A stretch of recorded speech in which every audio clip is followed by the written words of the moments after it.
السلام علیکم ورحمۃ اللہ وبرکاتہ۔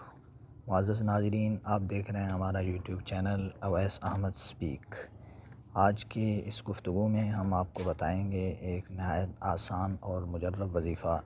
جس سے آپ کی رزق کی تنگی دور ہو جائے گی اور اللہ تعالیٰ آپ کو وسیع روزی عطا فرمائیں گے۔ اگر خدا نخواستہ آپ پر کچھ قرض ہے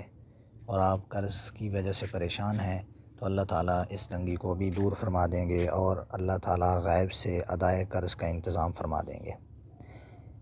ناظرین، وظیفہ یہ ہے کہ سورۃ آل عمران کی آیت قل اللہم مالک الملک تؤتی الملک من تشاء وتنزع الملک ممن تشاء وتعز من تشاء وتذل من تشاء بیدک الخیر انک علی کل شیء قدیر تولج اللیل فی النہار وتولج النہار فی اللیل وتخرج الحی من المیت وتخرج المیت من الحی وترزق من تشاء بغیر حساب۔